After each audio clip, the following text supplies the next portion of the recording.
चलिए, तो अब हम लोग अपने दूसरे चैप्टर पे आएंगे जो आखिरी का थियोरी चैप्टर है, and thereafter we'll start with the practical ones. Got it clear? और इस चैप्टर का नाम है Newton's third law of motion.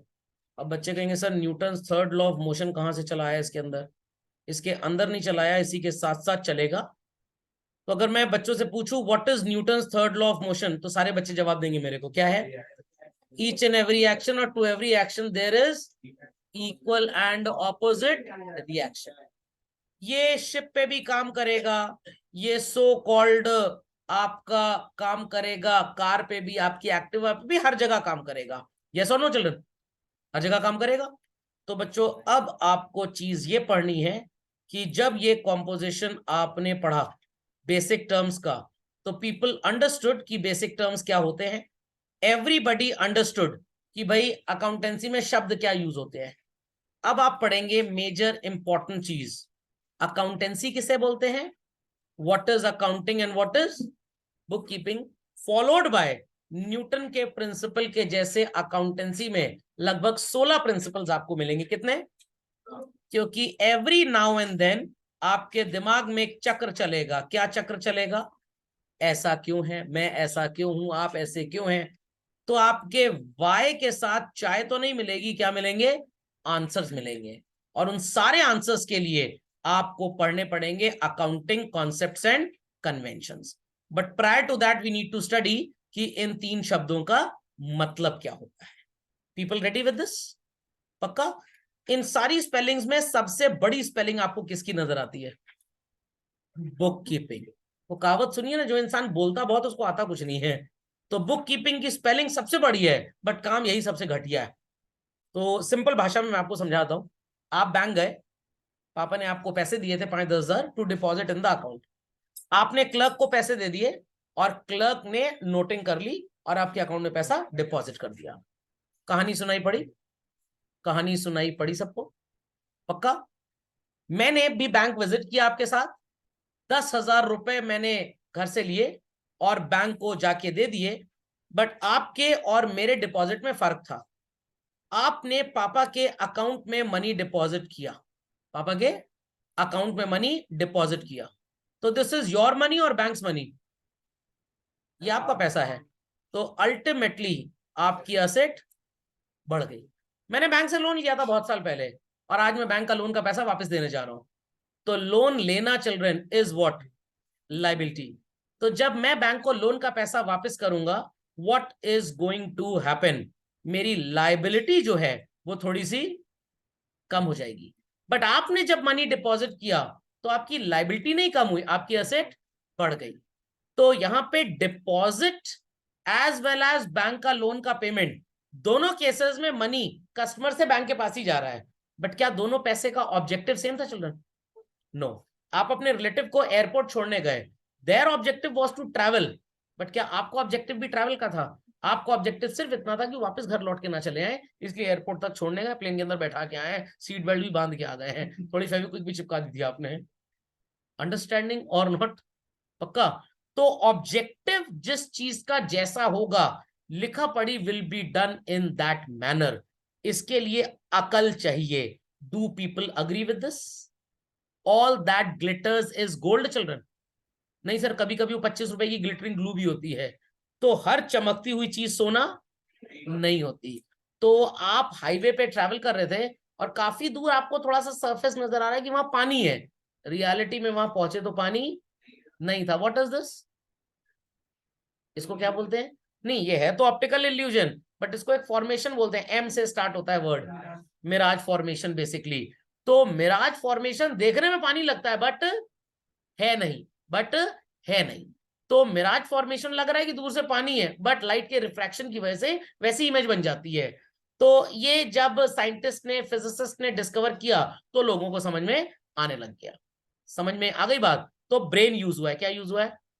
This is children somewhat called as accountancy. तो जब आप और मैं बैंक जाएंगे और हम बैंक में कैशियर से बोलेंगे please take 5,000 rupees from me, मैंने भी बोला please take 5,000 rupee from me, दोनों का 5,000 रुपए क्या सेम मीनिंग कैरी कर रहा है? नो। आपने पापा के अकाउंट में मनी डिपॉजिट किया तो आपकी जायदाद बढ़ गई, आपकी जायदाद बढ़ गई। मैंने लोन का पैसा वापस किया है तो मेरी लायबिलिटी कम हो गई। समझ में आ गया? आप भी व्हीकल स्टार्ट करते हैं और सर्विस सेंटर वाला भी व्हीकल स्टार्ट करता है, वो व्हीकल स्टार्ट करके चेक कर रहा है कुछ फॉल्ट है कि नहीं, आप भी चेक कर रहे हैं कुछ फॉल्ट है कि नहीं। ज्यादा चेक मत करिए, घर वाले चेक करने लायक नहीं छोड़ेंगे आपको। Got it clear? आपके घर में भी मिक्सर ग्राइंडर है, बट क्या वो कैफेटेरिया में जैसे यूज होता है घर में भी वैसे यूज होता है? घर में यूज उसका कम है, कैफेटेरिया में यूज ज्यादा है। वही चीज यहाँ पे चल रहे हैं। आपने भी पैसे दिए बैंकर को, मैंने भी पैसे दिए बैंकर को। आपके लिए it is a deposit, asset बढ़ाएगा, मेरे लिए लोन को कम कर देगा। ये अकल कौन लगाएगा? The intelligent employ in the bank. Intelligent employ in the bank. आपके दोस्त ने फीस के अलावा स्कूल को 11,000 रुपए दिए और आपने सिर्फ फीस दी है, तो दोस्त ने जो पैसे दिए it is what children? Fees के अलावा व्हाट? और दोनों दोस्तों ने स्कूल को फीस भी दी है, तो fee will be treated as revenue for the school. What? इसके अलावा 11,000 रुपए पापा ने स्कूल को दिए आरओ वाटर प्यूरिफायर लगवाने के लिए। स्कूल इस पैसे को सिर्फ आरओ वाटर प्यूरिफायर के लिए इस्तेमाल कर सकता है और किसी चीज के लिए इस्तेमाल नहीं करेगा। तो ये 11,000 रुपए स्कूल के लिए क्या है? लाइबिलिटी है, बोझा है सिर पे, डोनेशन है। और ये क्या है? फी। फी के पैसे से टीचर्स की सैलरी देंगे, बट डोनेशन के पैसे से सैलरी। तो this will be recorded as a revenue and this will be recorded as a liability. बातें समझ में आ रही है? क्योंकि आपके पापा ने बोला है कि इससे आरओ वाटर प्यूरिफायर ही खरीदना है, तो स्कूल के ऊपर एक बोझ है। जब तक स्कूल आरओ वाटर प्यूरिफायर नहीं खरीद लेता, वो इस पैसे को इस्तेमाल नहीं कर सकता। तो it's an obligation on the school. समझ में आई बात? हाँ, तब आप इसे इनकम बोलेंगे। इसीलिए मैंने सबसे पहले ये शब्द बता दिया कि ये इस पर्पस के लिए। अगर डोनेशन पर्पस के लिए नहीं दिया हुआ, तब आप डोनेशन को भी क्या बोल सकते हैं? रेवेन्यू। कहने का मतलब डोनेशन लाइबिलिटी भी हो सकती है एज वेल एज रेवेन्यू भी हो सकता है। इट डिपेंड्स कि किस पर्पस के लिए दिया गया है। समझ में आ गया? एक मैन्युफैक्चरर है जो रिवॉल्वर बना रहा है, पिस्टल बना रहा है, टेररिस्ट ने भी खरीदी, आर्मी पर्सोनल ने भी खरीदी। कौन ह्यूमन वेलफेयर के लिए यूज करेगा? Army personnel. और कौन सो कॉल्ड डिस्ट्रक्शन के लिए यूज करेगा? टेररिस्ट। समझ में आया? तो ऑब्जेक्टिव फर्क है ना। आई रिपीट, ऑब्जेक्टिव फर्क है। आप अपनी व्हीकल में ढेर सारा फ्यूल भर लेते हैं और मोहल्ले में 5 रुपए एक्सेस पर लीटर लोगों को बेचते हैं। इट्स बिजनेस और इलीगल एक्टिविटी? ये इलीगल है, क्योंकि आपके पास इंडियन ऑयल का लाइसेंस पेट्रोल पंप का नहीं है, तो ये इलीगल एक्टिविटी है। तो पेट्रोल पंप वाला पेट्रोल बेचे तो लीगल, बट आप अगर ये काम करेंगे तो इलीगल। और इंडियन ऑयल ने साफ साफ बोला है आप व्हीकल में ही फ्यूल भर सकते हैं, किसी स्टोरेज कंटेनर में फ्यूल भर के नहीं देंगे। पता लगा दूर से कोई गांव से आया, एक 3 व्हीलर लेके सिंटेक्स की टंकी रखा हुआ है, कह रहा भर दो इसमें 500 लीटर पेट्रोल, मैं गांव जाके 100 की बजाय 110 रुपए में बेचूंगा। तो अगर पेट्रोल पंप वाला उसे फ्यूल बेचता है, it's not business, it's not business, it's illegal. But petrol pump वाला गाड़ी में जब फ्यूल डाले then it is business, legal है ये। समझ में आई बात या बिल्कुल नहीं आई बात? पक्का? आईफोन खरीदा अपने लिए, मेरे लिए, सबके लिए, you are a rich person. EMI में खरीदा, यू आर अ कबाड़ पर्सन। तो ईएमआई पे आईफोन खरीदने वाला कभी रईस नहीं हो सकता। समझ में आई बात? समझ में आई बात? बट बिजनेसमैन अगर ईएमआई पे आईफोन खरीद रहा है तो उससे बड़ा जीनियस कोई नहीं है। क्यों सर? अब मान ली 2 लाख रुपए का आईफोन है, 1 टेराबाइट स्टोरेज वाला। अब इस ईएमआई का जो इंटरेस्ट है दैट इज ओनली 7%। अब बिजनेसमैन कह रहा है मैं अगर 2 लाख रुपए बिजनेस में लगा दूं तो आई विल अर्न 18%, और ईएमआई पे इंटरेस्ट कितना है? तो लोन लेना बिजनेसमैन के लिए जीनियस एक्टिविटी है। But other than businessman, loan house के लिए लिया जाए तो ठीक है, बट बाकी चीजों के लिए अगर आप लोन ले रहे हैं तो आप अपनी वेल्थ का खुद नुकसान कर रहे हैं। वही चीज बच्चों यहां पे भी है, हाउ टू यूज इंटेलिजेंस। तो फिर से सुनिएगा, आपने भी बैंक में मनी दिया, मैंने भी दिया। आपका पर्पस एसेट बढ़ाना है और मेरा पर्पस, तो ये अकल का इस्तेमाल करने वाला एग्जाम पर्सन जो होगा उसको बोलते हैं अकाउंटेंट। व्हाट? और जो सिंपली कागज पे नोट कर ले, he is a book keeper. What? Book keeper. तो कैशियर ने बैंक में 5,000 आपसे भी लिए, मेरे से भी लिए। ये अकाउंटेंट अकल लगाएगा कैसे रिकॉर्ड मेंटेन करना है, बुक कीपर सिंपली कागज के टुकड़े पे इसको लिख लेगा। तो एग्जाम्पल लेता हूं एक, आपको समझ में आएंगी बात। Hairdresser and barber, chef and cook, fashion designer and tailor. इनमें कोई फर्क होता है बच्चों? कोई फर्क होता है? क्या फर्क होता है सर? पहले देखिए स्पेलिंग में ही फर्क आ रहा है सर, अंधा ही बता देगा। जावेद हबीब जी को आप क्या बोलेंगे? लल्लू नाई को? मुन्ना नाई को? बाबा।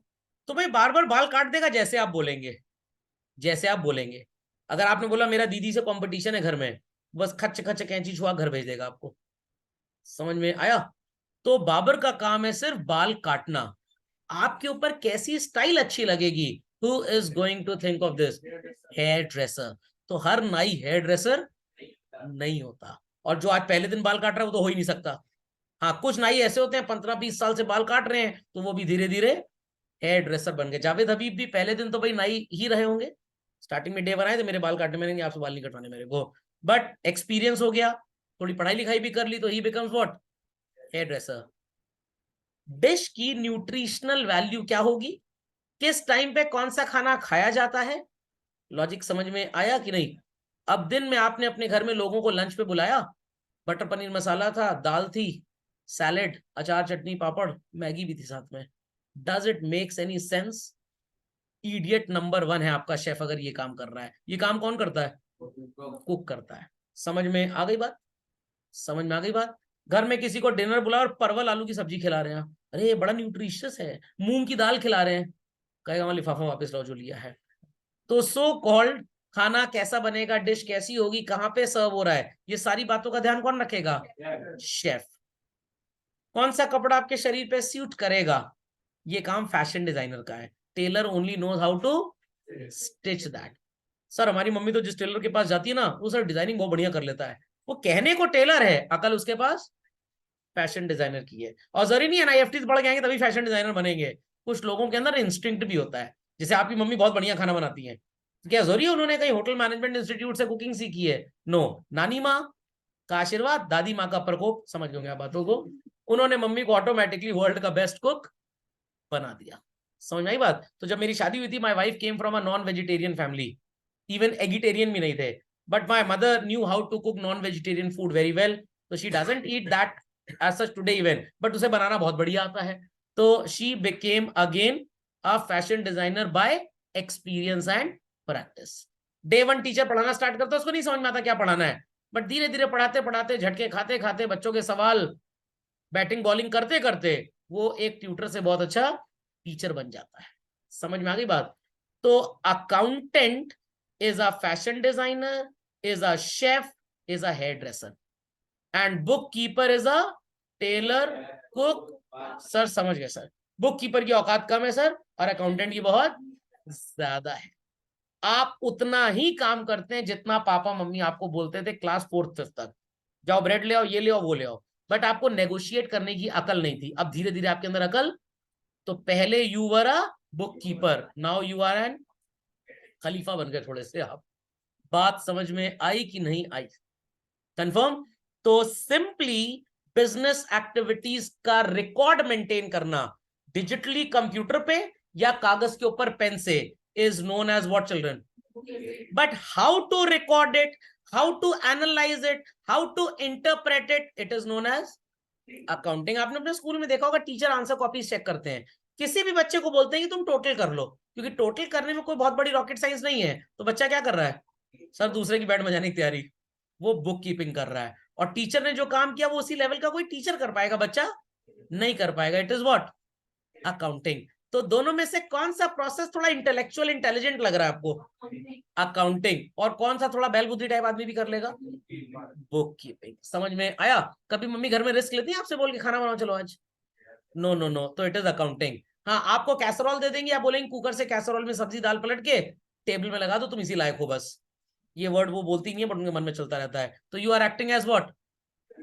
Book keeper. समझ में आई बात या बिल्कुल नहीं आई? कंफर्म? चलिए, तो सर फिर ये किस खेत की मूली का नाम है बच्चों? अकाउंटिंग और बुक कीपिंग दोनों को जब आप मिला देते हैं तो बनता है अकाउंटेंसी। समझ में आ गया? तो सर आप हमें क्या पढ़ाएंगे 11वीं 12वीं में? हम आपको पढ़ाएंगे ना अकाउंटिंग ना bookkeeping, what will be teaching to you is, अच्छा सर समझ गए, मतलब ये दोनों चीजें पढ़ाई जाएंगी। समझ में आया? पक्का? कंफर्म? तो आपने अगर अपने स्कूल की फी डिपॉजिट की हो तो फी बुक मिलती है बड़ी सी, एक स्टूडेंट कॉपी होती है, एक टीचर कॉपी होती है, एक ऑफिस कॉपी होती है, एक बैंक कॉपी होती है, एक पड़ोसी कॉपी होती है, एक मोहल्ला कॉपी होती है। पड़ोसियों को बता दो हमारे पापा ने फीस जमा कर दी है। बट क्या रेस्टोरेंट में भी 4 कॉपी मिलती है? एक गेस्ट की कॉपी, एक रेस्टोरेंट की कॉपी, एक पड़ोसी की कॉपी, देखो आज हम भी महंगे रेस्टोरेंट में 2000 खाना खा के आए हैं, नो। तो रेस्टोरेंट का बुक कीपिंग का तरीका डिफरेंट है, बट स्कूल का डिफरेंट है। तो people understood all these terms children? चलिए, सो भाई ऑब्वियस सी बात है, जब कोई भी पर्सन बिजनेस स्टार्ट करता है, चाहे बड़ा है छोटा, उसका मेन ऑब्जेक्टिव क्या होता है बच्चों? प्रॉफिट कमाना। Very good. और बिजनेस को ढेर सारे सोर्सेज से पैसा मिलता है, लाइक गुड्स बेचे तो पैसा आएगा, बैंक में मनी डिपॉजिट है तो हमें क्या मिलेगा? इंटरेस्ट। गुड्स खरीदेंगे तो पैसा जाएगा। नौकर को क्या फ्री में काम कराएंगे? स्लेव्स हैं इजिप्ट में, सैलरी। और अगर प्रेमाइसेस किसी और का है, हमने उससे लिया हुआ यूज करने के लिए, तो क्या पे करेंगे? तो ये सारी की सारी एक्टिविटीज या ट्रांजैक्शन बिजनेस में चलते रहते हैं। बट बिजनेसमैन का इंटरेस्ट क्या है जानने का? क्या हर एक्टिविटी की सेल्फी खींचेगा वो? क्या करेगा? डेटा मेंटेन करेगा, क्योंकि मेमोरी रिकॉल करना मुश्किल ही नहीं, नामुमकिन है, जैसे डॉन को पकड़ना। तो इसलिए रिकॉल प्रोसेस के लिए उसे कहीं ना कहीं ये चीजें क्या करनी पड़ेंगी? नोट डाउन करनी पड़ेंगी। और नोट डाउन क्यों करना चाहता है वो? क्योंकि उससे इन सवालों के जवाब चाहिए। जो पैसे लगाए थे, व्हाट हैपेंड टू दैट? नजर आ रहा है सबको? मार्क कर लीजिए इसको। चलिए, दूसरा प्रश्न वो क्या जानना चाहता है कि जो बिजनेस में हरकतें की हैं, उन ट्रांजैक्शंस का रिजल्ट क्या है? अर्निंग्स और एक्सपेंसेस का क्या हिसाब किताब है? कितना पैसा कस्टमर्स से लेना है जिन्हें गुड्स क्रेडिट में बेचे? ऐसे कस्टमर्स को क्या बोलते हैं, फिर से बताइए? Very good, debtors. एंड कितना पैसा उन सप्लायर्स को देना है जिनसे गुड्स उधार में खरीदे हैं? क्रेडिटर्स। वेरी गुड, मार्क कर लीजिए। What is the nature and value of assets? Assets possessed. So we have children current assets and non-current. और हमारे ऊपर जिम्मेदारियां क्या क्या हैं? तो लाइबिलिटीज में बच्चों कैपिटल होता है, करंट लाइबिलिटी होता है एंड नॉन करंट लाइबिलिटी। तो इन सारी बातों का जवाब आपको कहां से मिलेगा? जब आप अपनी बिजनेस एक्टिविटीज को कहीं लिखेंगे। समझ में आ गई बात? तो लिखने के लिए जो इंटेलेक्ट चाहिए, उस एक्टिविटी को अकाउंटिंग बोलते हैं। एनालिसिस करने को अकाउंटिंग बोलते हैं। समझ में आ रही बात है? देयर आफ्टर जब हम उन चीजों को इंटरप्रेट करते हैं तो उनको भी अकाउंटिंग बोलते हैं। सिंपली कागज के टुकड़े पे लिख लेना is known as bookkeeping. इतना काम कर लिया सबने? Note it down properly. तो सबको समझ में आ गई अकाउंटिंग जैसी चीज क्या होती है, किस चिड़िया का नाम है ये? चलिए, तो बुक कीपिंग की एक बड़ी आसान यहाँ पे डेफिनेशन लिखी है। Bookkeeping is the science and art of correctly recording in the books of accounts all those business transactions that result in transfer of money or money's worth. हर वो एक्टिविटी या हरकत जिसमें पैसे का लेन देन होता है, उसकी लिखा पढ़ी को क्या बोलते हैं हम लोग? तो यहाँ अकल नहीं लगाई जाती, यहाँ सिर्फ लिखा जाता है। समझ में आ गई बात? समझ में आ गई बात? तो आपने मम्मी से बोला आज हमें खाना बनाने दीजिए, और हम पूछते जाएंगे, आप बताते जाइएगा। तो मम्मी ने आपको जैसे जैसे स्टेप्स बताए, आप वैसे वैसे फॉलो करते रहे। तो did you use your brain? No. तो you are doing what? Book keeping. But आपने कहा आप किचन से जाइए, अब हम खाना बनाएंगे। खाना पूरा जल गया। मम्मी ने कहा ये क्या है? आपने कहा ये कोल थीम पे बना है, ये रोस्टेड थीम पे खाना बना है। फिर मम्मी आपको भी रोस्ट कर देंगी प्रॉपर्ली। तो जहां आपने अपनी अकल इस्तेमाल की, खाना एकदम बेकार हो गया। Is that understood well? What is bookkeeping? So bookkeeping is the branch of knowledge which tells us how to keep record of transactions. It is often routine and clerical in nature. Clerical in nature. तो कभी भी आप bank वगैरह गए हो, employ documents में ठप्पा लगाते हैं, सिग्नेचर करते हैं, वो ज्यादा अकल नहीं लगाते अपनी। बट जो अकल लगाते हैं वो लिखते ज्यादा नहीं है। सर मतलब you went to a bank और आपने बैंक मैनेजर से बोला कि भाई मेरे को एक इंश्योरेंस पॉलिसी करवानी है, तो उन्होंने अपने एक ऑफिसर को आपको दे दिया, और ऑफिसर आपको चीजें समझा रहा है।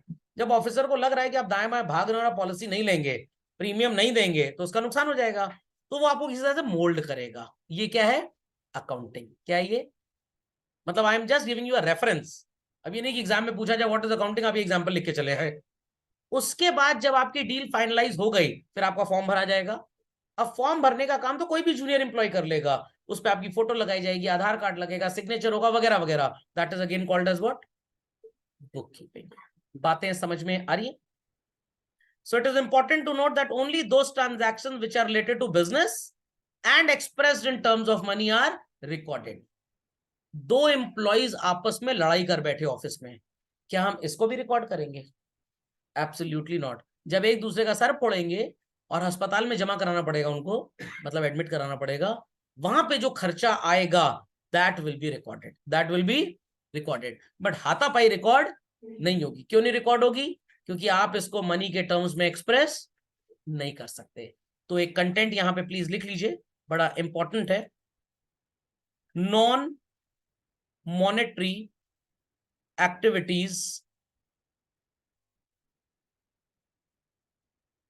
Are fully ignored. Non monetary activities are fully ignored. आप इनकी कोई भी लिखा पढ़ी नहीं करेंगे। तो बुक कीपिंग का मतलब समझ में आ गया? तो एक बात क्लियर हो गया कि बुक कीपिंग एकदम दलिद्र हरकत है और अकाउंटेंसी थोड़ी पढ़ी लिखी हरकत है। अंडरस्टूड? तो अगर मैं आपको बोलूं कि मैंने आज इतना पढ़ा दिया आपको, घर जाके इतना पढ़ लीजिएगा, बुक कीपिंग है। बट जब अपनी अकल यूज करें, आपने 2-3 रेफरेंस बुक्स ली हुई हैं, उससे आप भयंकर भयंकर सवाल पढ़ते हैं या चीजें पढ़ते हैं, आपके मन में कुछ उथल पुथल होती है, दिल थोड़े हिडोले मारता है कि सर से कुछ पूछ लें, फिर आप मेरे ऊपर एक भयंकर फुल पेस यॉर्कर बॉल फेंकते हैं और मैं भी बैटिंग पे 6 लगाता हूं उसका, मतलब आपको मुंह तोड़ जवाब आंसर मिलता है। इन सब हरकतों को क्या बोलते हैं? अकाउंटिंग। तो आपको ये याद रखना है कि आपको अकाउंटिंग वाला स्टूडेंट बनना है कि बुक कीपिंग वाला बनना है। समझ में आया? तो कुछ बच्चे ऐसे होते हैं बस टीचर ने जितना पढ़ा दिया यही औकात से ज्यादा था उनकी, वो बुक कीपिंग वाले स्टूडेंट होते हैं। और कुछ होते हैं जिनके जीवन में परेशानियों का अंत ही नहीं है, वो हर दूसरे दिन कभी बिच्छू, कभी छिपकली, कभी नेवला, कभी डायनासोर सवाल टीचर से पूछते हैं। यही बच्चे तरक्की करेंगे जीवन में, जो टीचर का जूस निकालना जानते हैं, जो बस उतने में ही तृप्त हो गया जितना टीचर ने बोल दिया, सर यही हमारी औकात से ज्यादा था। तो वो अकाउंटिंग वाले स्टूडेंट नहीं है, बुक कीपिंग वाले हैं। तो लाइफ में डिसाइड करना है कौन सा स्टूडेंट बनना है। अकाउंटिंग वाला स्टूडेंट बनना है, बुक कीपिंग वाला स्टूडेंट नहीं बनना। जितना टीचर बोले उससे डबल ट्रिपल काम करिए। तो नया हर दिन विचार करते रहिए, सोचते रहिए ऐसा है तो कैसे है, ये क्या हो सकता है, लाइकवाइज। तभी 1999 आएगा। सिर्फ टीचर के पढ़ाने से जितना कंटेंट पढ़ा दिया, किसी इंसान का 99 नहीं आने वाला। It is your level of hard work basically. चलिए आगे चला जाए। तो सर ये इसके कुछ ऑब्जेक्टिव्स होते हैं, क्यों ये सब काम करते हैं, मैंने बताया दलिद्र टाइप का काम होता है एकदम, ताकि हमारे पास चीजों का एक परमानेंट रिकॉर्ड रहे। अच्छा ठीक है, चलिए एक और एग्जांपल देता हूं, एकदम अभी अभी आया, फ्रेशली कुक्ड है, एकदम एकदम फ्रेशली कुक्ड है। आपके घर में भैया की शादी थी, ढेर सारे लोग लिफाफे दे के गए। अब लिफाफा खुला, नाम के हिसाब से नोट होता जा रहा है। It is called as what? ये गुप्ता जी, हम इनके यहाँ गए थे, 11,000 का लिफाफा दे के आए थे और ये 21,000 दे के गए हैं नालायक। अरे तो अच्छा तो है। अरे हम 11,000 11 साल पहले दिए थे, इन्फ्लेशन के हिसाब से आज कम से कम 51,000 का लिफाफा आना चाहिए था, और आया है 21,000 का। इनको तो इन बच्चों की शादी में बुलाएंगे नहीं, इनका नाम कट करो। ये अकाउंटिंग है, एनालिसिस जो आपने करना स्टार्ट किया। समझ में आई बात कि नहीं आई? पक्का? कंफर्म? 2-4 लेडीज मंदिर गई, शिव जी के, पार्वती जी के मंदिर, प्रार्थना कर रही थी। It is book keeping. सब जाते हैं, वो भी गई एनालिसिस कर रही, साड़ी का शेड थोड़ा और अच्छा हो सकता था। ये अकाउंटिंग है। समझ में आया कि नहीं आया? पक्का? वेडिंग पार्टी, रिसेप्शन पार्टी में गए, जो होता भगड़ भगड़ ठूसे जा रहे थे, बुक कीपिंग। क्योंकि पापा ने लिफाफा दिया, खाना आपका धर्म है, क्या अच्छा है क्या खराब है, घर आके बातों पे डिस्कशन हो रहा है कि अगली बार हम भी इसी हलवाई को बुक करेंगे, वगैरह वगैरह। That is known as accounting. घर से स्कूल, स्कूल से कोचिंग, कोचिंग से घर जाने के लिए 2 व्हीलर आपको चाहिए, पापा ने कहा ठीक है साइकिल दिलवा देते हैं। It is book keeping. Mummy के लिए नहीं, थोड़ा सा एक्टिवा टाइप दिलवा दो, मेरे को भी किट्टी पार्टी में छोड़ देगा। It is book keeping. अब कौन सी गाड़ी खरीदी जाए उसके ऊपर रिसर्च चल रहा है, बाजार में 10 मॉडल आते हैं, कौन सी आपकी फैमिली के लिए अच्छी होगी, दैट इज अकाउंटिंग। तो ए से अकल का इस्तेमाल is accounting. Just to do it, it is known as, वो नाइकी का ऐड है ना, जस्ट डू इट, क्या बोलता है? बुक कीपिंग बोलता है। जस्ट डू, बस कर लो काम खत्म, इट इज बुक कीपिंग। 11 लोग हैं, सब चलेंगे, बैटिंग का नंबर आए चाहे ना आए, it is book keeping. But किसको ओपनिंग बैट्समैन उतारना है, किससे पहले ओवर बॉल फेंकवानी है, किसको so called ultimately wicket keeping पे रखना है, it is all known as what, accounting. अकल और भेजे का इस्तेमाल is known as accounting. Income और एक्सपेंसेस का रिकॉर्ड, एसेट और लायबिलिटी का, खर्चों को कम किया जाए, डेटर्स क्रेडिटर्स का रिकॉर्ड, और टैक्सेशन पर्पस के लिए खाता बही मेंटेन करना, अकाउंटिंग करना बहुत जरूरी है।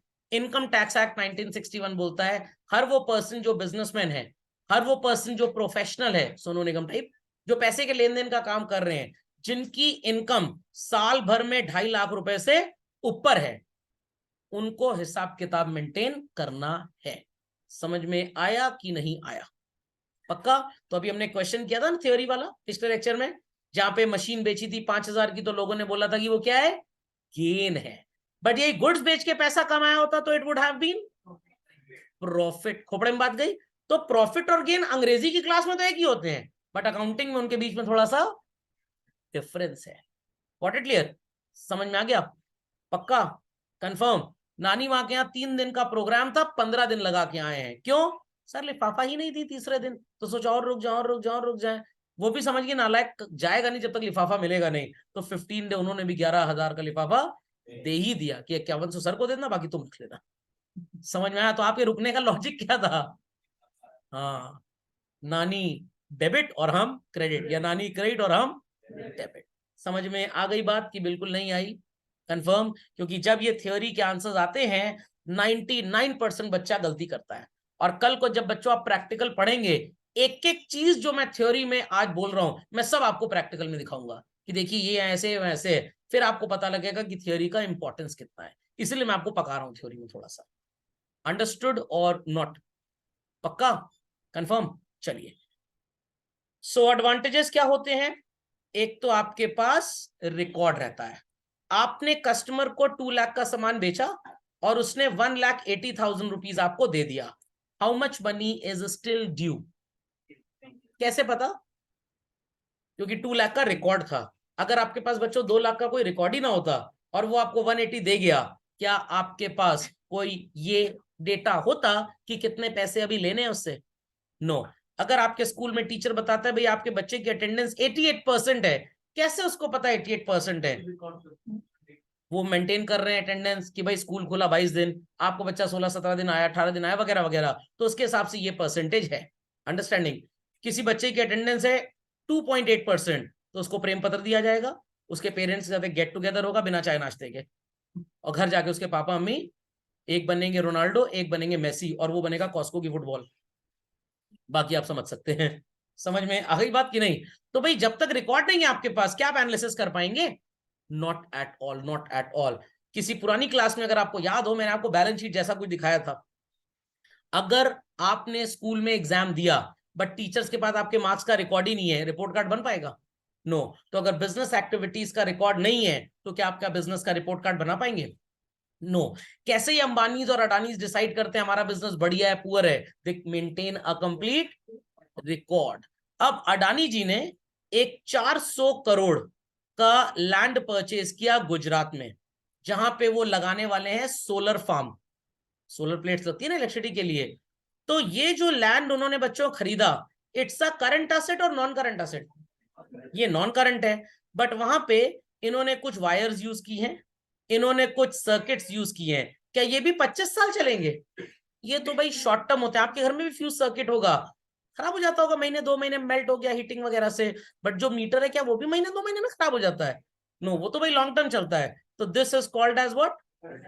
Current asset. तो अगर आपको अकाउंटिंग नहीं आती, तो क्या आप इनको डिफरेंशिएट कर पाएंगे? नो। स्कूल के केस में टेबल एंड चेयर की लाइफ क्या है बच्चों? लॉन्ग है कि शॉर्ट है? Very good. तो इन केस ऑफ स्कूल आप इसे क्या बोलेंगे? Non current. बट मान लीजिए आप ड्यूरियन के फर्नीचर के शोरूम में चले गए, वहां पे इसे क्या बोला जाएगा? गुड्स बोला जाएगा। Very good, excellent answer. इसका मतलब लोग पढ़ रहे हैं घर पे। और किस कैटेगरी में डालेंगे इसको एसेट की? समझ में आया कि नहीं? नहीं समझ में आया? पक्का? तो अगर आपको अकाउंटिंग नहीं आती होगी तो आप ये काम कर ही नहीं पाएंगे। तो बुक कीपिंग एकदम दलिद्र एक्टिविटी है, सिंपली पुटिंग इट। अब घर में डिनर बना, मम्मी ने कैसरोल में दाल रख दी, सब्जी रख दी, घबड़ घबड़ खाना चालू। अब घर में मेहमान आने वाले हैं, तो कैसरोल भी बढ़िया बोरोसिल का लाओ पाला का निकलेगा, उसके बाद स्वास्तिक बनाया जाएगा, उसमें बढ़िया हल्दी और लाल मिर्च से, क्यों, लिफाफा आना है भाई, तो हॉस्पिटैलिटी थोड़ी सी बेटर हो जाएगी। ओके, और रोटी भी जिसमें रखी जाए उसमें फॉइल ऑयल लपेटा जाएगा। बट आप जब घर में खाना खाते हैं रेगुलरली, क्या इतनी इज्जत अफजाई होती है? Absolutely not. हम तो लगते हैं एकदम सौतेले पले गए हैं जैसे। तो पीपल आर गेटिंग इट और नॉट? अर्थमेटिकल एक्यूरेसी होनी चाहिए कि भाई हिसाब किताब कैलकुलेशन एकदम सही हो। बिजनेस का नेट रिजल्ट क्या है? सर नेट रिजल्ट का मतलब होता है प्रॉफिट या लॉस। अच्छा ये क्यों जरूरी है सर प्रॉफिट लॉस निकालना? भाई प्रॉफिट होगा, सर ये क्या है, इनकम टैक्स वाले सूंघते सूंघते टैक्स लेने चले आएंगे। लॉस होगा, सर जब लॉस है तो हमें कोई टैक्स देना ही नहीं है, तो सर लिखा पढ़ी की क्या जरूरत है? अब मैं आपको इसका इंपॉर्टेंस बताता हूं। बिजनेस प्रॉफिट में जा रहा है, लिखा पढ़ी की बहुत जरूरत है, सरकार टैक्स कैसे लेगी आपसे? बट लॉस जब होगा बिजनेस में, क्या आप गवर्नमेंट को टैक्स देंगे? लॉस में कैसे टैक्स देंगे? लॉस जब होगा तो आप कहां से टैक्स देंगे भाई? प्रॉफिट पे टैक्स लगता है ना। इनकम टैक्स नाम है कि लॉस टैक्स नाम है? इनकम टैक्स नाम है। तो इनकम होगी तो टैक्स देंगे, जब लॉस हो गया तो कैसे टैक्स देंगे? तो जब लॉस हो गया, सरकार को टैक्स देना नहीं है, तो अकाउंटिंग करने की कोई जरूरत भी नहीं है। जरूरत है चिल्ड्रन, क्या जरूरत है? ध्यान से सुनिए, ध्यान से सुनिए, ध्यान से सुनिए। एग्जाम्पल देखिएगा, धमाकेदार एग्जाम्पल है। इन द ईयर 2022-23, सुनाई पड़ी बात? आपके बिजनेस को 8 लाख रुपीस का लॉस हो गया। कितने का? अगर प्रॉफिट होता तो आप इस पे टैक्स देते गवर्नमेंट को इन द ईयर 2023-24, और अगले साल आपको प्रॉफिट हुआ 12 लाख का। कितना? इस प्रॉफिट पे आप टैक्स देंगे गवर्नमेंट को इन द ईयर, और आपको 2024-25 में 12 लाख रुपए पे टैक्स नहीं देना। गवर्नमेंट की एक स्कीम है, आप अपने पिछले 3 साल तक के लॉसेस, कुछ केसेस में, कुछ में 4 साल चलता है, अगले 7 साल तक सेट ऑफ कर सकते हैं। क्या कर सकते हैं? तो अगर आपने लिखा पढ़ी नहीं की, आपने अकाउंटिंग नहीं की, बुक कीपिंग नहीं की, आपने हिसाब किताब ही नहीं मेंटेन किया, क्या डेटा होगा आपके पास? तो गवर्नमेंट आपको लॉस झेलने की परमिशन भी नहीं देगी। समझ में आई बात? आप किसी बड़े हॉस्पिटल में चले गए इलाज कराने, अपनी पुरानी रिपोर्ट्स आप लेके गए नहीं, तो डॉक्टर या तो इलाज नहीं करेगा, या तो कहेगा सारे टेस्ट फिर से करा के लाइए। और अगर आपकी मेडिकल हिस्ट्री आपके पास है तो टेस्ट के पैसे आपके बच जाएंगे। तो अगर आप यहाँ पे डेटा मेंटेन ना करते बच्चों, तो गवर्नमेंट को टैक्स कितने पैसे पे देना पड़ता, और अब कितने में देना पड़ेगा? अंडरस्टूड? तो जब आपको लग रहा है बिजनेस लॉस में जा रहा है, तब भी जरूरत है अकाउंटिंग की, और प्रॉफिट में जा रहा है तो अकाउंटिंग बुक कीपिंग करना ही करना है। फाइनेंशियल पोजीशन का मतलब क्या होता है? आपकी एसेट्स और लाइबिलिटीज का स्टेटस पिछले ईयर से बेटर था या पुअर था? अचानक से आपने खरीद ली 40 करोड़ रुपए की एक प्रॉपर्टी, सरकार सूंघते सूंघते आपके पास आएगी और कहेगी पैसा कहां से आया? पैसा कहां से आया? अरे आप 2001 से लेकर आज 2023 तक डेटा चेक कर लीजिए। हर साल हम टैक्स पे कर रहे हैं, हर साल अपनी आईटीआर, इनकम टैक्स रिटर्न, एक कागज जो इनकम टैक्स डिपार्टमेंट को हमारा सीए एडवोकेट देता है हमारे बिहाफ पे, जो डिस्क्लोज करता है हमारी कमाई का जरिया क्या था, और वहां साफ साफ नजर आ रहा है टैक्स वगैरह पे करने के बाद हर साल आपने लगभग 2 से 3 करोड़ रुपए बचाए हैं। तो 20-22 साल में तो 50-60 करोड़ बचाए ही होगा ना आपने, उसी में से 40 करोड़ की हमने प्रॉपर्टी खरीदी। तो सुनते ना, रेट बढ़ गई किसी के इनकम टैक्स की वगैरह वगैरह, आपको बड़ा दुख होता होगा, हमारे नहीं पड़ी, पड़ जाती तो भैया की शादी हो जाती है आराम से, मोहल्ले वाले सोचते बहुत रही से लड़का इसी घर में शादी करते हैं। तो सो कॉल्ड, अब ये रेट वेट क्यों पड़ती है, किन क्या पड़ती है? जो सो कॉल्ड असेट्स वगैरह तो बहुत खरीदते हैं, चीजें बहुत खरीदते हैं, बट कागज किताब उनके पास होता नहीं। तो जब आपको लगता है कि आपने कोई नया फ्लैट खरीदा 5 करोड़ का, 10 करोड़ का, रजिस्ट्री ऑफिस से आपका डेटा इनकम टैक्स ऑफिस जाता है, वो चेक करते हैं कि इस पैन नंबर और आधार नंबर से आज से पहले अपने रिटर्न्स फाइल किए या नहीं किए। जब उनको डेटा मिसमैच लगता है, उनके कान में जूं रेंगती है, फिर वो थपली बजाने आते हैं आपके घर में।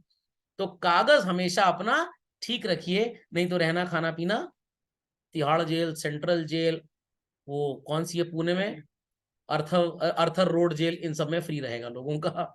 ओके, तो this is the benefit of accounting. समझ में आई बात कि बिल्कुल नहीं आई? लेक्चर बोरिंग लग रहा है? लाइक कर दीजिएगा ऊपर का अंगूठा दिखा के, बहुत अच्छा लगेगा। ओके, तो आप सुनते होंगे भाई ये सरकारी ऑफिसर थे, आईएएस ऑफिसर थे, घूस लेते पकड़े गए, 500 करोड़ इनके यहाँ से मिला। ये बेवकूफ होते हैं बेसिकली। Got it clear? इनके पास कोई अच्छा सीए नहीं होता है कि भाई ये अपनी इनकम को कैसे एनरूट कर सकते हैं, और फंस जाते हैं बेचारे लास्ट में। तो गवर्नमेंट जानती है कि हर इंसान इंडिया के अंदर थोड़ी मोटी टैक्स की हेरफेर करता है, बट जो बहुत ज्यादा करता है सरकार पकड़ती उसी को है। Thereafter ascertainment of progress of business, again मैंने आपको बता दिया, it ran into profit और लॉस। कैलकुलेशन ऑफ ड्यूज, कितना पैसा डेटर से लेना है और कितना पैसा क्रेडिटर को, क्योंकि अगर आपका उधार बहुत ज्यादा होगा डेटर्स पे, और डेटर्स भाग मील का भाग मूवी देख लिए, तो आपके बिजनेस के लॉसेस बढ़ जाएंगे। और अगर आपने क्रेडिटर्स से बहुत उधार लिया और आप टाइम पे पैसे नहीं दे रहे हैं, तो आपकी रेप्यूटेशन का फालूदा हो जाएगा पूरा का पूरा। सुनाई बड़ी बात, ना डेटर्स को ज्यादा उधार दे, ना क्रेडिटर से ज्यादा ले। कंट्रोल ओवर एसेट्स, जरूरत है आपको फर्नीचर की वर्थ ₹20,000 और आप खरीद के बैठे हैं फर्नीचर 80,000। कितना पैसा बर्बाद किया हुआ है आपने? 60। अगर यही 60,000 का सामान खरीद लेते जिसका बिजनेस कर रहे हो, तो बेच के you must have earned some money. तो ये आपको तभी पता लगेगा जब आपने कुछ लिखा पढ़ी की है। समझ में आ गया? तो अगर आप नोट्स बना रहे हैं, आपका टेस्ट नहीं हो रहा, आपकी टेस्ट कॉपी चेक नहीं हो रही, आपको पता नहीं आपने क्या गलती की, कितने भी इंटेलिजेंट आप हो, थोड़ा बड़ा गड़बड़ करके तो आप आएंगे आएंगे। इसीलिए बीच बीच पे टेस्ट एग्जाम भी बच्चे के चलते रहते हैं हमेशा। कंट्रोल ओवर बोरोइंग्स, जरूरत है 1 करोड़ के लोन की और आपने ले लिया 5 करोड़ का, क्योंकि पड़ोसी ने भी लिया हुआ है और हम विजय माल्या के परिवार के हैं। तो जब आपको लोन की जरूरत ही नहीं और आपने एक्सेस लोन लिया, तो आपका इंटरेस्ट ऑब्लिगेशन बहुत ज्यादा होगा, आपका ज्यादा प्रॉफिट तो इंटरेस्ट पे करने में चला जाएगा। क्या आप बिजनेस में री इन्वेस्ट कर पाएंगे पैसा? नो। तो ये सब बातों का खुलासा तभी होगा, इन सब बातों का फायदा नुकसान तभी पता लगेगा when you have a written record. अगर आपके पास रिटन रिकॉर्ड्स नहीं है, तो आपका बिजनेस कभी भी प्रोग्रेस करेगा ही नहीं। समझ में आ गई बातें? चलिए। सो सर अकाउंटिंग में भी हमको तो वही डेफिनेशन नजर आ रही है? नहीं, थोड़ा सा डिफरेंस है। क्या एनालाइज्ड और इंटरप्रेटेड वर्ड नजर आया था अभी से पहले बुक कीपिंग में? नो। तो जब आपको कंपेयर करना है टाटा एंड मारुति, किस कंपनी की कार खरीदें, तो ये तो भाई गाड़ी चला के आप डिसाइड कर सकते हैं, बट किस कंपनी के शेयर में इन्वेस्ट करें, ये सारी की सारी बात इनके प्रॉफिट पे डिपेंड करेगी। अगर टाटा का परसेंटेज ऑफ प्रॉफिट ज्यादा है पिछले 5 साल से, तो आप किसका शेयर खरीदेंगे ताकि आपको डिविडेंड बढ़िया मिले? और अगर मारुति का शेयर का प्रॉफिट ज्यादा है मारुति वालों का, तो आप किसका शेयर खरीदोगे? मारुति का। तो ये चीज कैसे पता लगेगी? जब आप इनका फाइनेंशियल डेटा देखेंगे। फाइनेंशियल डेटा देखे बगैर पता नहीं लगेगा। सुनाई पड़ रही है बातें? तो बैंक भी जब किसी को लोन देता है, क्या चेहरा देख के लोन देता है? चेहरा देख के लोन देता हूं, मेरे तो जेल ही करा दे सीधे बैंक, कि आपको तो चेहरा बहुत मनूस है। तो बैंक चेहरा देख के लोन नहीं देता, ये देखता है कि आप जॉब क्या करते हो, आपकी रीपेइंग कैपेसिटी कितनी है, आप विजय माल्या के रिश्तेदार हो या नहीं हो। तो वैसे ही जब एक पर्सन अपना पैसा किसी कंपनी के शेयर्स वगैरह में इन्वेस्ट करता है, तो उस कंपनी का फाइनेंशियल स्टेटस देखता है, एनालाइज करता है कि इनके ऊपर लोन की जिम्मेदारियां कितनी है। अब अगर मैं बोलूं कि टाटा के ऊपर कोई लोन नहीं है और मारुति के ऊपर बहुत लोन है, तो आप इस कंपनी का शेयर नहीं लेंगे जिसके ऊपर बहुत लोन है। क्यों सर? क्योंकि जिसका लोन बहुत ज्यादा है उसका इंटरेस्ट पेमेंट भी ज्यादा होगा। इंटरेस्ट देने के बाद बेचारे शेयर होल्डर को देने लायक प्रॉफिट बचेगा ही नहीं। तो आपके भैया के लिए 2 परिवारों से रिश्ते आए, परिवार एक्स और परिवार वाई। परिवार एक्स में ध्यान से सुनिएगा, 1 लड़की और 4 लड़के हैं। परिवार वाई में सिर्फ 1 गर्ल चाइल्ड है। तो आप मम्मी को क्या सजेस्ट करेंगे, रिश्ता कहां जोड़े भैया का? हाँ, सास ससुर के मरने के बाद पूरी प्रॉपर्टी आएगी, और यहाँ तो ये 4 चपड़गंजू सब ले जाएंगे। इंटेलिजेंट लोग हैं, मेरे को नहीं पता था इतने जीनियस होंगे लोग यहाँ पे। Proud to be the teacher of such genius people. समझ में आई बात? नहीं समझ में आई? समझ में आ गई बात? चलिए। तो it is the purpose of giving information that accounting came into being. Accounting is considered as a system which collects and processes information. आपने कंप्यूटर में बच्चों कीबोर्ड देखा है, माउस देखा है, और स्क्रीन भी देखी होगी शायद, और सीपीयू भी देखा होगा। सबसे इंपॉर्टेंट काम कौन करता है? CPU is basically called as accounting. और ये तो दरिद्र है, कीबोर्ड पे L टाइप करोगे तो L ही टाइप करेगा, large plus small equals to what, ये CPU प्रोसेस करेगा, मीडियम एवरेज निकालेगा ना मीन का। तो ये क्या है? Burger King, Baskin Robbins, bookkeeping. तो बुक कीपिंग एकदम दलिद्र काम है, एकदम दलिद्र काम है। अकाउंटिंग थोड़ा इंटेलिजेंस का काम है। तो जब आपके पापा आपसे पूछे बेटा कौन सी कंपनी का शेयर खरीदें, रुकिए सर को बताते हैं, सर से फोन करके पूछते हैं, नहीं नहीं नहीं, आप कंपनी की रिपोर्ट्स रखिए अगल बगल, आप ही को समझ में आ जाएगा। It is known as what children? But वो रिपोर्ट बनी कैसे है, उसके पीछे कैसे चीजें लिखी पड़ी गई हैं, that is known as book keeping.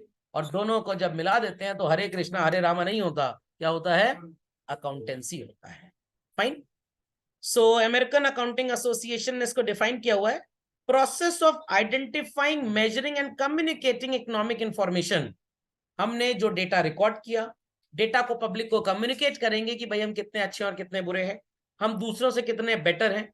जब आप कंपनीज की, कार कंपनीज की एडवर्टाइजमेंट देखते हैं तो वो न्यूज़पेपर में टिक टिक टिक लगाते हैं ना, हमारी गाड़ी में सब कुछ है, और जो कॉम्पिटिटर की गाड़ी होती है वो तो सिर्फ आपको 4 पहिए मिलेंगे ऐसा लग रहा है। तो वो भी क्या है, एक तरह का अकाउंटिंग है। बट उस एडवर्टाइजमेंट को बनाने से पहले डेटा इकट्ठा किया गया होगा, डेटा इकट्ठा किया गया होगा, that is known as bookkeeping. तो सिंपली बिजनेस की एक्टिविटी को रिकॉर्ड करना is book keeping. But technical know how, उसके पीछे जो अकल और इंटेलिजेंस इन्वॉल्व है, दैट इज अकाउंटिंग। तो ऑफिस वगैरह में जो सेक्रेटरी होते हैं, जो बॉस बोलता है सेक्रेटरी सिंपली लिख लेता है, लिख लेती है, तो सेक्रेटरी क्या काम कर रहा है या कर रही है? Book keeping. और क्या लिखवाना है इस पे दिमाग कौन चला रहा है? हेड बॉस हमारा। तो हेड बॉस जो काम कर रहा है दैट इज अकाउंटिंग। नहीं समझे बात को? चलिए, ऑब्जेक्टिव्स तो आपको लगभग सेम ही नजर आएंगे, कुछ खास फर्क है नहीं। तो बिजनेस ट्रांजैक्शंस जो होते हैं, इसमें बच्चों जो रिकॉर्डिंग वाली बात है, क्लासिफाइंग वाली जो बात है, और समराइजिंग वाली जो बात है, this is known as bookkeeping. और उसके बाद ये जो एनालिसिस, इंटरप्रेटिंग और कम्युनिकेशन है children, this is known as what? Accounting. Please इसको अपडेट कर लीजिए। चलिए, सो चिल्ड्रन ये कंफ्यूजन क्लैरिफायर है आपके लिए। So bookkeeping is a part of accounting and is concerned with only these things. What? Record keeping or maintenance of books of accounts. And this refers to actual practice. Actual, समझ में आ गया, कैसे prepare करना और कैसे present करना है। और अकाउंटेंसी की बात करें तो we can say accountancy is the total of accounting and bookkeeping. ये वेन डायग्राम नजर आ रहा है? तो सबसे दलिदर काम कौन सा है? इससे थोड़ा ऊपर का और टॉप मोस्ट। तो अकाउंटेंट बना जाए कि बुक कीपर बना जाए? फाइनेंशियल एडवाइजर बना जाए, वो इससे भी ऊपर काम करते हैं। ओके, चलिए डू इट फास्ट। चलिए, so this is routine and clerical in nature. It is called as the art of putting the academic knowledge into practice. तो अब आपका डेटा कुछ ऐसा है, ध्यान दीजिएगा मेरी बात को। 100 बच्चों ने एग्जाम दिया, उसमें से 8 फेल हो गए और 92 पास हो गए। अब आप इसको दो तरह से लिख सकते हैं। कुछ लोग लिखेंगे 8 फेल्ड एंड 92। ये फेल वर्ड थोड़ा अच्छा लग रहा है, नो, तो बच्चों के ऊपर इसका बुरा असर पड़ता है। तो अब ये शब्द बन गया है एसेंशियल रिपीट, और ये बन गया है प्रमोटेड।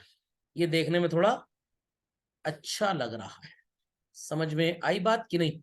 नहीं समझ में आई? समझ में आ गई बात? तो लैंग्वेज से साइकोलॉजी बदल जाती है, लैंग्वेज से साइकोलॉजी बदल जाती है। मम्मी कहें सुधर जाओ नहीं तो बहुत पिटैया हो जाएगी, थोड़ी ममता झलक रही है। पापा ने बोला सुधर जाओ नहीं तो 2 कंटाप मार देंगे। अब गुस्से में ज्यादा कौन है? करेगा कोई भी कुछ नहीं, क्योंकि उनको भी अपने हाथों का ख्याल है, टूट टाट गए तो सर्जरी करानी पड़ेगी। बट ऐसे ही बोला जा रहा है। तो मम्मी की बातों में ममता झलक रही है, बट पापा की बातों में सलमान खान झलक रहे हैं। चुलबुल पांडे बन गए पापा तो। समझ में आई बात की नहीं? समझ में आई बात की नहीं? पक्का? तो बस वही चीज यहाँ पे भी है। So accounting is simply direct, बस simply sorry, book keeping is simply direct, routine job है, क्लेरिकल इन नेचर है, जो हरकत हुई उसको लिख लो। बट लिखने का एक तरीका होगा, जैसे मैंने बताया ना बैंक में मनी डिपॉजिट हुआ तो वो एक अलग तरीका है, लोन जिसने वापस किया वो चीज एक अलग है। जब आप बैंक में पैसे जमा करते हैं तो डिपॉजिट और व्हाट इज कॉल्ड एज आपका असेट बढ़ेगा, और जब आपने लोन के पैसे वापस दिए तो लोन और लाइबिलिटी विल गो डाउन। दोनों केसेस में आपने पैसे दिए हैं बट दोनों का आउटकम अलग अलग है। तो this part how it is to be recorded is named as account, accountancy नहीं होता, अकाउंटिंग होता है basically. Got it clear? Simply लिख लेना, तो आपने क्लर्क को 5,000 दिए, उसने रजिस्टर में नोट कर लिया, वो बुक कीपिंग किया। फिर इवनिंग में जब बैंक बंद हो जाएगा 4:30 बजे, फिर अकाउंटेंट सही तरीके से उसकी लिखा पढ़ी मेंटेन करेगा। समझ में आ गई बातें? चलिए,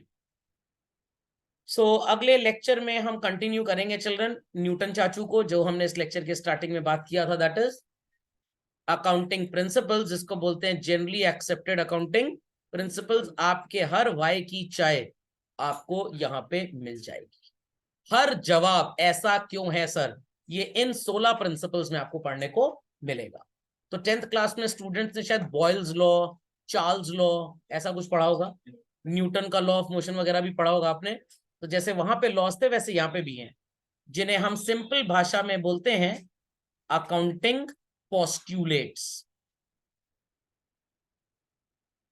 और इनकी एक कैटेगरी अजम्पशन, दूसरी कैटेगरी कॉन्सेप्ट, और तीसरी कैटेगरी क्या है? इन तीनों को ही अकाउंटिंग प्रिंसिपल बोला जाता है। थोड़ा सा सुन लेंगे फिर क्लास ओवर करेंगे हम। तो अजम्पशन का मतलब जिस बेसिस पे पूरी दुनिया में ट्रांजैक्शंस की लिखा पढ़ी होती है, जो बाय डिफॉल्ट दुनिया में एग्जिस्ट कर रहे, you can say what are called as concepts. इनमें थोड़ा सा कर दिया जाए मॉडिफिकेशन, जैसे फेरारी गाड़ी में इंजन जो है वो आगे नहीं होता, पीछे होता है, टाटा नैनो में वैसे ही था। तो ये मॉडिफाइड कॉन्सेप्ट्स जो हैं ये क्या बन जाते हैं? कन्वेंशन। तो कॉन्सेप्ट और कन्वेंशन एक ही चीज है। Concept is the basic truth जो प्रैक्टिकली हर जगह इस्तेमाल होगा। अभी क्या है सब पढ़ लेंगे हम, नॉट टू वरी। बट जब उसमें थोड़ा सा मॉडिफिकेशन कर देंगे तो क्या बन जाएगा? कन्वेंशन बन जाएगा। समझ में आई बात कि नहीं आई? कंफर्म? चलिए, दैट्स ऑल फॉर टुडे। तो वीडियो अपलोड हो जाएगा यूट्यूब पे, अच्छा लगे तो लाइक जरूर कर दीजिएगा।